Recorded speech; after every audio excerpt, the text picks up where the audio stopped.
Hey guys, hope you're all doing well. Today I want to share with you guys the stuff I've been reading over the last couple of weeks. I have six books here to talk about. How are you guys holding up for summer? Are you doing okay? I'm not a summer girl. I really don't like much at all about the summer. I really struggle to try to find things that I enjoy, and I think it's just the heat, and I just don't like being out in it. But this year we do have an air conditioning system that is like keeping up with our house, which I'm so thankful for. It has been quite a few years since we have had a comfortable inside temperature for the summer, and so I'm doing baking and cooking and smiling and all the things that I don't normally do in summer, and my family is thankful, so I'm thankful as well. But I am definitely looking forward to fall.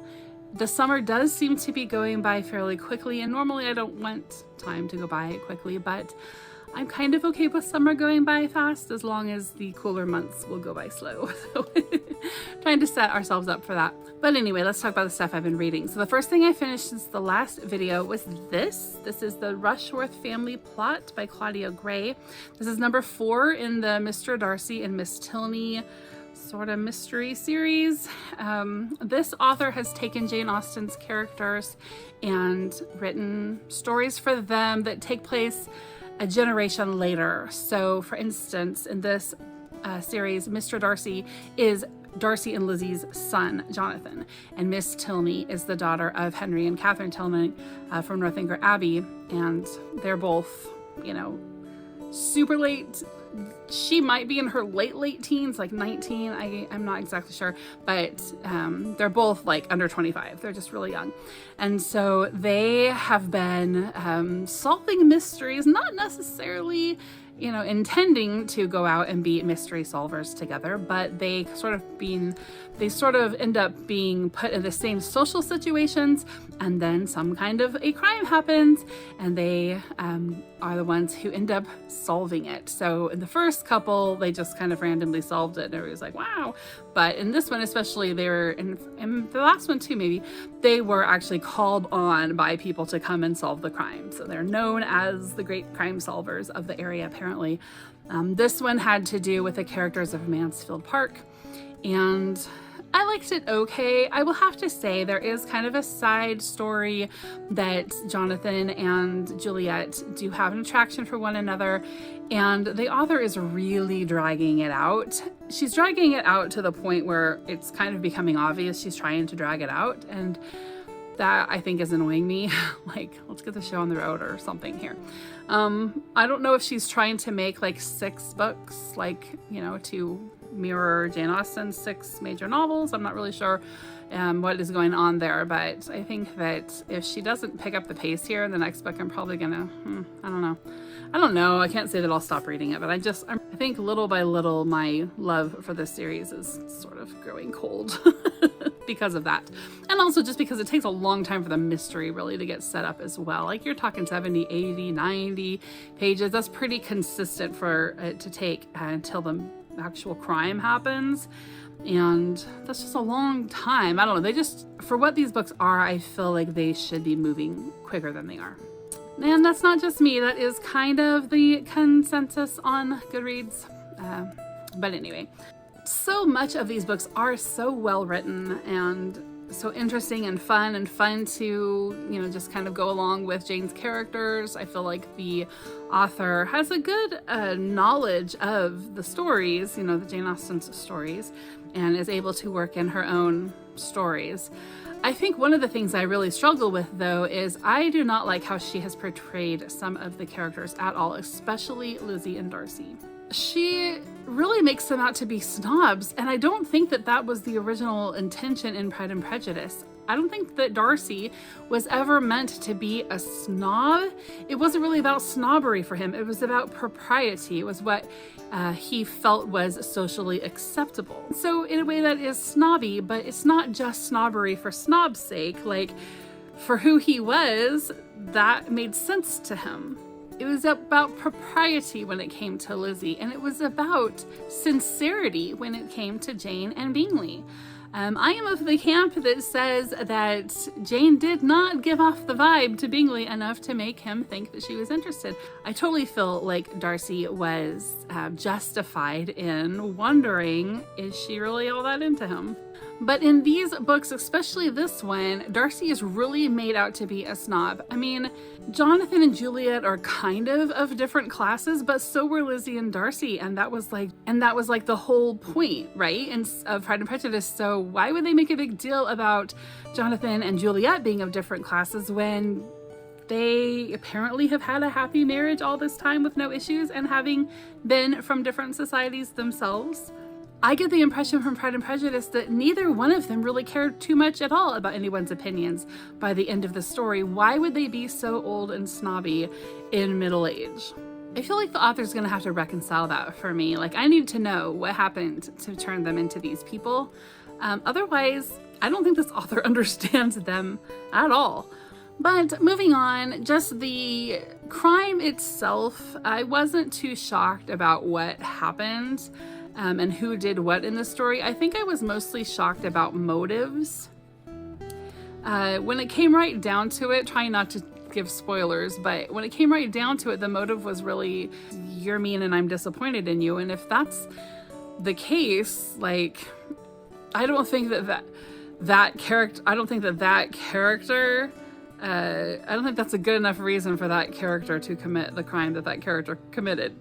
It just didn't jive with me.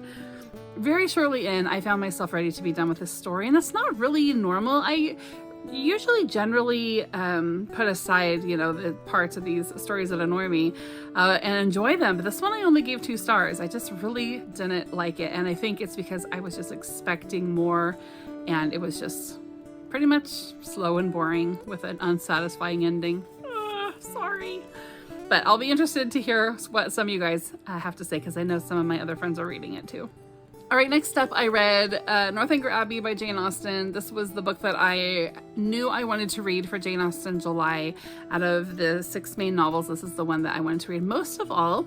And it was also my most recent read before that, so I don't know, what I really wanted to do was go through and pick out themes that I know I had missed in the past. This was my best reading of Northanger Abbey. I think it's at least my third, maybe 4th time reading through it. And this time I really knew what to look for. I really feel like I understood Jane Austen's humor and the satire in this story. And I really kind of went slow and paid attention to those times when, she is talking to the reader, the times when she is using satire, when she is making fun, and just realizing that she's usually not ever really serious. Like, if it sounds kind of weird and kind of Victorian, she's totally making fun. The thing I love about this book is Jane Austen really gets people. She understands people, she understands women, and she understands that no matter what age we are, sometimes we really just need to go and find a good adventure that we can be a heroine in. And that is what Kathy does here, and it is super inspiring. It really is. I have watched a lot of videos about books that have great beginnings, like great opening sentences, but I think that Northanger Abbey has one of the best closing sentences that I've ever read. It's a really long and wordy one that does give away spoilers, so I'm just going to read the second half of it. The second half of this sentence says, "I leave it to be settled by whomsoever it may concern, whether the tendency of this work be altogether to recommend parental tyranny or reward filial disobedience." And I just think that's so funny and snarky, and I've never really picked up on that before. Probably because I didn't know what those words meant back in the day. But thankfully, we all grow, right? And my reading comprehension has grown lately, and I'm thankful for that. But I just thought that was really funny. I had a lot of good thoughts reading through this. It was really a joy. So I'm glad I did that. All right, and then next up I read volume 3 of the Emma M. Lyon series. I don't know, what can I say about these series? If you have read them, you know. If you haven't read them, read them. If you like Jane Austen, like as a human, like herself, you will love these, because this is basically Jane Austen as a Victorian, in my opinion. Just the whole personality. She's funny. She's no nonsense. she's got goals, but she's also like a victim of her circumstances and society. So I think she uses humor to get through some really hard stuff. She's had some heartbreak. She's had some hard things happen. But she really does just kind of pick herself up, and yeah, she uses that humor to sort of overcome some stuff. I really adore these stories. They're funny and lighthearted, but they're also deep, and they also really speak to me when I'm reading them.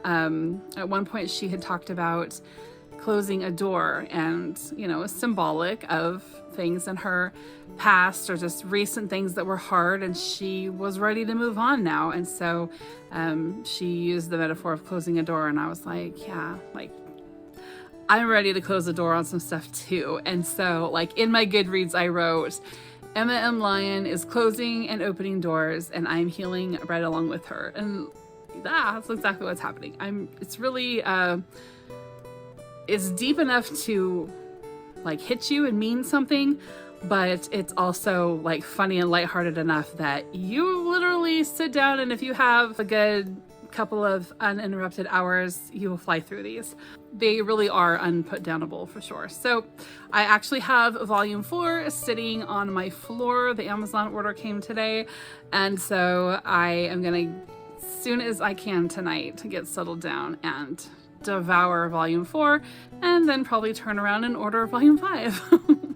Next up, I don't have it here with me, but my daughter and I read Little House on the Prairie.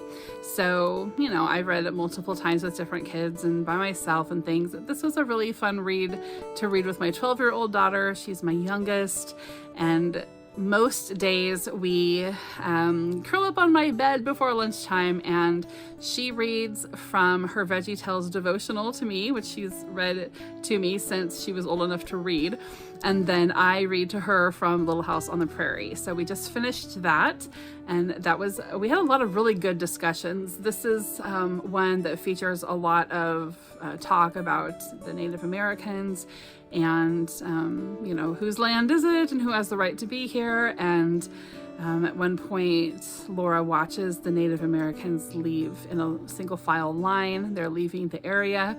You know, they've basically lost, and they've basically you know, been kicked out of that territory, I guess. And then at the end of the book, the whole family leaves because they've been kicked out of the territory. It's just, you know, those, you know, that whole struggle and conflict of one people group infringing on another people group. And I don't want to get political, but you know what I mean. Anyway, we had a lot of really great discussions about all of that, because she had questions. You know, she's like, why does Ma have a problem with the Indians? Why are they saying these mean things about them? Because, you know, we don't have any problem with Native Americans now. And she can understand why they would even be considered, you know, they're even called black at one point in the book. And she's like, well, they're not black. That's a totally different thing. And anyway, we had a lot of really good discussions about all that kind of stuff and enjoyed reading it.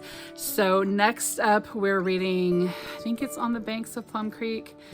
We accidentally skipped over Farmer Boy. So in some book lists, Farmer Boy is listed as the second book, and some it's listed as the third book. It's all about Almanzo, and so we were going to go into that, and then she decided, no, let's finish up with the Laura stories. Then we'll read the Almanzo story. Then she wants to read all of the stories about Ma. So hopefully she will want to read with Mom long enough for us to get through all of those books. But we had a good time reading that. Then last night I finished up A Little Princess by Frances Hodgson Burnett. This was the children's classic reading pick for my read along this month. And I chose to read this particular version because it is illustrated by Tasha Tudor, who is one of my favorite illustrators. And so I read A Secret Garden a few months ago with her illustrations, and then this one, there's Sarah with Miss Minchin, a few of the girls in the school. Anyway, I just really like her illustrations. So, apparently I have not actually read all the way through this book. And I feel like I have. I mean, I know I did when I was a kid, but I have been keeping track of the books that I read and writing reviews since 2006. And I cannot find a review for me reading this whole book ever in the last 20 years. But I know that I've read it, so I think what I have read is actually children's abridged versions in which the ending is completely different. And so as I'm reading through this, I'm expecting one very specific thing. If you've watched the 1995 film version of A Little Princess, you will know what I'm talking about. The big, amazing, awesome, crazy, sweet, dramatic, special, emotional thing that happens at the end. That's not what happens at the end of the book. And so I was heavily disappointed. I was like, what? No, this is not how this is supposed to go. So what would normally be a 5-star read, I gave a 4-star read because Frances Hodgson Burnett should have just thought of that ending that they gave in the film version. And she didn't. I almost feel like it's like a Mandela effect situation. Like, are you sure that this is the right ending? Like, are you sure that somebody didn't come in and mess with me here? How can that be the ending? I do love how Sarah got through her heartache by helping other people. Very rarely do we see her give in to her negative emotions, and when she does, it's just for a minute. I don't know that that actually is super healthy. I have people in my life who do that, and it can be hard to communicate sometimes when someone won't just give themselves over fully to their emotions, but I understand that that's just... not everybody is able to do that. And on the flip side, for me, sometimes I give myself so over to my emotions that I don't know, am a bummer to be around. And sometimes people feel helpless, like, well, I don't know what to do for her because she's just so, into her emotions. So, like, I understand. But I feel like Sarah just always had something positive to counteract whatever negativity was going on. And I feel like sometimes it's okay just to sit there and feel everything, right? It's okay just to be consumed for a minute by all the emotions, because they're going to come out one way or another at some point in your life, right? And you can't just be stuffing them forever. But anyway, it's a fictional story for children, so it probably doesn't need to go that deep. Several times, though, I did wonder what life would be like if I walked through life like Sarah Crew, imagining what is not there, pretending when it's not my reality, finding beauty when it's hard to be found, finding good in people when it's hard to be found. I just don't walk through life like that. I'm capable of doing that, but it's not my go-to. And so, yeah, I just wonder what that would be like. Because like I said, I know people that's their go-to, and I'm like, I do wish I could be like you with just rose-colored glasses all the time. But I did enjoy reading this. I really did. I feel like Frances Hodgson Burnett has a real ability to tell a simple story in a super deep way. It's a story for children, but there's some deep elements there, and she really helps you to feel things. It's not Victorian fluff, where it really much could be. She's writing during that time, right? But it's not. It's something with some real stability, and her descriptions of nature and just people, just the things that we see and smell and feel, just fantastic. Really, really, really like her. All right, the key word for this video is friendship. The last book that I read is Leslie Castle. I read this afternoon. I was waiting for a friend of mine. We were going to go have lunch, and I got there a little early, so I sat and read Leslie Castle by Jane Austen.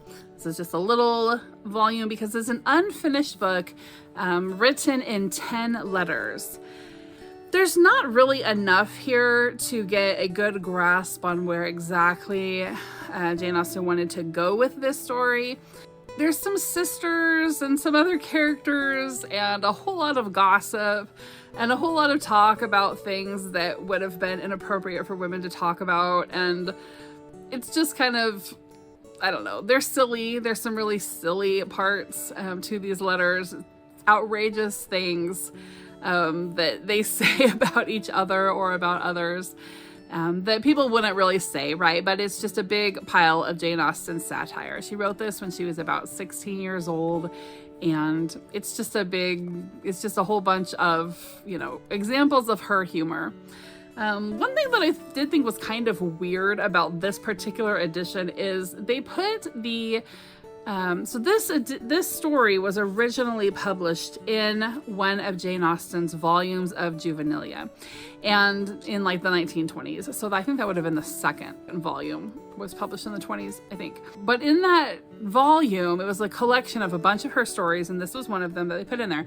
And then G.K. Chesterton, the guy who wrote the, Father Brown mysteries, he wrote like an introduction. Well, his introduction was mostly about her story, love, and friendship. And that's what they put in the beginning of this book as an introduction. It's all about the story, love, and friendship, but then the story is Leslie Castle. So I don't know. I just thought that was kind of odd. Like, if there wasn't an introduction about Leslie Castle, then just don't put anything there. But it got confusing to put an introduction that talks all about her story, love, and friendship, and then go into a completely different story. But I wouldn't even classify it as a story. It's kind of just little sketches in the form of letters that could have been the basis for some kind of novel, or epistolary novel, or just turned into just a regular old novel. We know that some of her regular novels started out as epistolaries, and that might have just been her writing process, right? Is to start out by putting things together in the form of letters and then fleshing them out in novel form. But anyway, I don't know. I can't say I loved it, and I didn't hate it. It was just silly. It was just like, funny little looks at Jane Austen and her humor. But one more book that I hadn't read by her that I classed off my list. So I love the cover. It's really pretty. I think these covers are really gorgeous. Got this in England at Winchester and at Waterstones. And they had one other. I wish I would have picked it up, but I didn't pick it up because I had like a huge pile, and I really was kind of feeling like a weirdo because nobody else in that Waterstones had a huge pile that they were carrying around the store. And at one point, the store owner, or the store, manager guy, comes over. He's like, "Would you like a basket?" And so then I'm like hauling all my things into the basket, I don't know. And everybody was probably just like, "Geez, woman." I don't know. I sort of felt like a glutton, I guess, that day when I was book shopping. And so I didn't buy it. And then I look back and I'm like, that's the most ridiculous thing, because one, it's a bookshop. You're supposed to buy books. Two, that guy didn't have a problem with me spending a bunch of money in there and buying a bunch of books. And three, I'm never going to see any of those people again. So why does it even matter? I have no idea. Anyway, that's what I read. So I'm going to put up the last little bit of footage here at the end. It is the stuff that I did at Chawton after I visited the Jane Austen house there. So I went for a walk up the street to the road that leads up to the Chawton Manor house, and I went up there. I had lunch and toured the gardens, and I didn't actually end up touring the house because I haven't toured the house in like 12 years, and I know that there's a bunch of really neat and new cool stuff there, but I want to put it on my itinerary for the tour that I'm doing next April, where I'm inviting my friends to come along and join me. And so I wanted something new to do with all of you that I hadn't yet done. I know, the basics of the tour. I know it's a beautiful home. I trust that it's all going to be fine. I know how to get there. I know all the stuff well enough to put it on the tour itinerary, but I thought it would be fun to actually experience it with my tour group for the first time as well. So I didn't actually go in, even though I bought tickets and everything. I only went into the tea room. But anyway, I've got the video for everything else on here, and I'll put some of the stuff on here for you guys. You can check it out. And that will be the end of the England tour videos for this season, which means we're going to have to make some more. I will be putting out my video here pretty soon, talking all about the tour that I'm opening up in April. If you guys want to join me on that tour, make sure and get on the mailing list that is down in my description box, so that you will be notified when I put up the registration for that tour, so you can get on and start, get registered. And one of the things I'm planning on doing on this tour is teaching people how to take an affordable trip to England so you guys can like go regularly. So I'm hoping it will be affordable for most of you and that you guys will be interested and want to come along. So anyway, all that stuff in the description box. Check out the video I'm going to leave here for you guys. Have a great day, and I will see you soon. Bye-bye.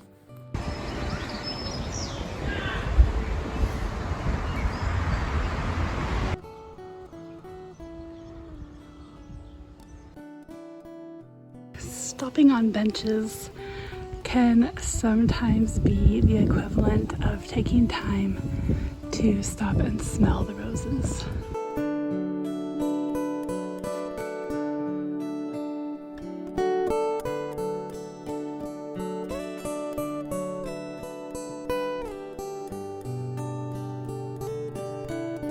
This is the first time that I have done this trip by myself in 10 years. And I am finding that there is a very big difference between 35 and 45. And part of this trip has just been about learning what it means to be 45-year-old me.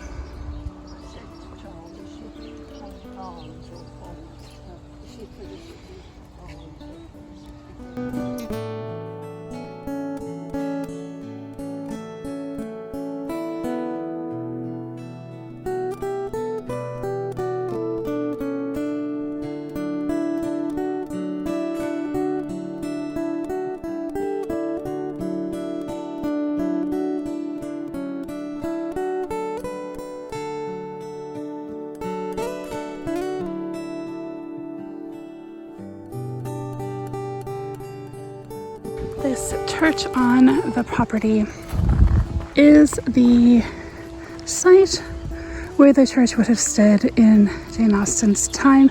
However, from what I understand, that church was destroyed or pulled down, and so this new church only has just a partial bit of it that was, part of the original church that was here when she would have come and visited her brother Edward. But in the churchyard is buried her mother and her sister. And then the manor house up here is where Edward lived when he became Edward Knight.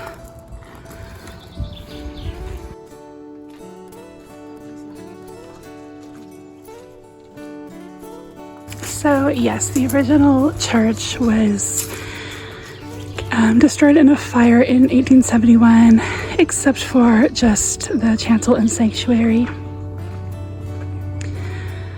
But a church has stood on this site since the 13th century, the first rector being instituted in 1289.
I am here at the Chawton Manor house, and I have just had a lovely cream tea as well as a cheese sandwich, and that will be my last cream tea for this trip, so had to have that and enjoy.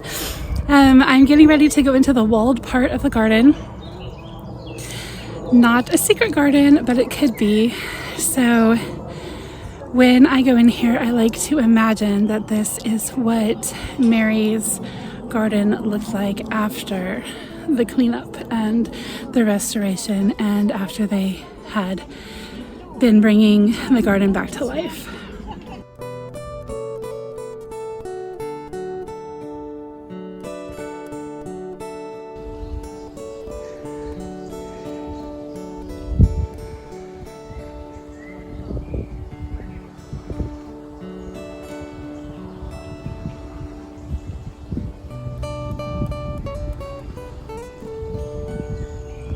I've just finished touring the garden, and I think I'm going to skip touring the manor house and save it for something new to do next time I bring my daughters, because it's always fun to discover something new with someone else, and I just want to have that experience with one of my girls so that they're not the only ones discovering new things the whole time we are in England on future trips. And therefore, this also ends my tour of England for this week. I will be heading back to my hotel room now, and I'm just going to kind of arrange my bags so that I'm ready in the morning to take the train out.